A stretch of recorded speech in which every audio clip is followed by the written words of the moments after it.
मैं doctor MC Rishi Bishnoi, national chairman, all India Sonia Gandhi association एवं ex member, Haryana state planning board. ये बात सारी जनता के सामने स्पष्ट कर रहा हूँ कि भारतीय जनता पार्टी कुछ ऐसी नीतियों पे कार्य कर रही है, पैसा बर्बाद कर रही है, जिसका कोई यूज पब्लिक के लिए कोई यूज नहीं है। जैसे अभी योग के नाम पर करोड़ों रुपए खर्च कर दिए गए, परंतु योग कोई प्रतिदिन कौन योग करता है? जो करते हैं वो तो पहले भी करते थे, आज भी करते रहेंगे, परंतु आम पब्लिक कोई योग नहीं करती।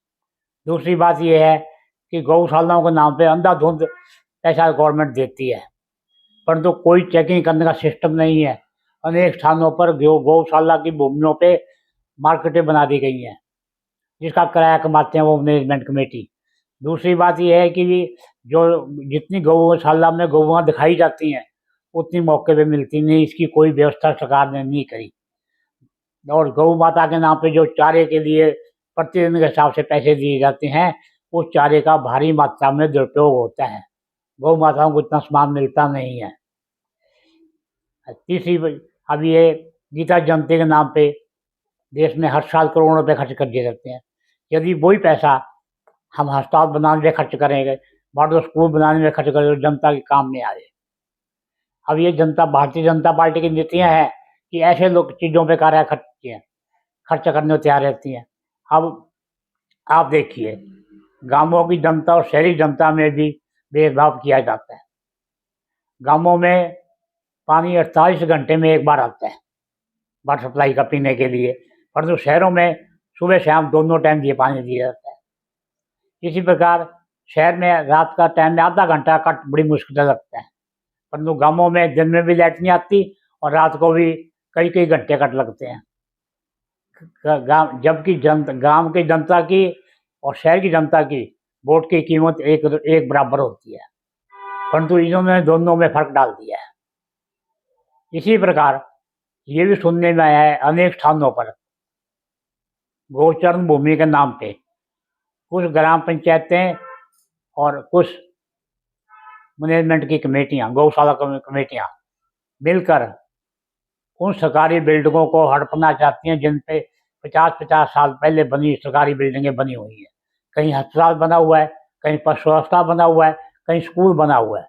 उन बिल्डिंगों को जिन पर गवर्नमेंट अब तक करोड़ों रुपए खर्च कर चुकी है मरम्मत पे, परंतु उनको तोड़कर ये लोग भावी अपनी दुकानें बनाना चाहते हैं।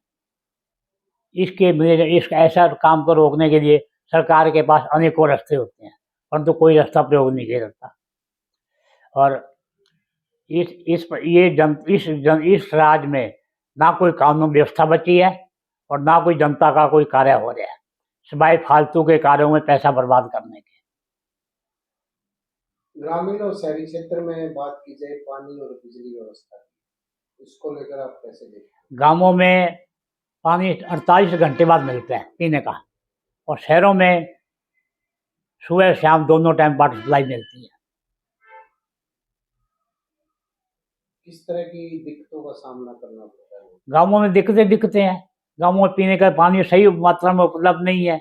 जहाँ पाइपलाइन है वो लीकेज है, और जहाँ पाइपलाइन डालनी चाहिए थी 6 इंची, वहाँ पे 3 इंची डाल दी। और अनेक प्रकार के घपले होते हैं गांवों में पानी के लिए, और यही हाल बिजली का है। बात की जाए युवाओं के नौकरी की प्रदेश की, क्या देखते हैं सरकार, जो बीजेपी सरकार है, युवाओं को कितनी नौकरियां देगी? जो ये नौकरी का मसला है, जितनी क्लास 1 और क्लास 2 की नौकरियां निकलती हैं, वो तो हरियाणा के निवासियों को मिलती है, इस सरकार में मिली ही नहीं है। वो तो गुजरात के और बाहर के स्टेटों के लोगों को मिलती है। जो 3rd और 4th क्लास की नौकरी है, जिन्हें वहाँ के लोग लेना पसंद नहीं करते, वो नौकरी यहाँ पे मिलती हैं, परंतु सिस्टम वही का वही है। बिना सिफारिश के कोई नौकरी नहीं मिलती। राहुल गांधी भी आए थे प्रदेश में, अब कांग्रेस का जो संगठन बनेगा इस बार आप कैसे देखते हैं? क्योंकि इस बार तरीके से जा रहे हैं यदि पार्टी के आए हुए ऑब्जर्वर राहुल गांधी और कांग्रेस के प्रति वफादार हैं, तो संगठन सही बनेगा। और यदि उनमें पार्टी के प्रति वफादारी के स्थान पर सामने लीडरशिप की वफादारी है तो संगठन नाम वैसे ही बनेगा जैसे पहले बनता था।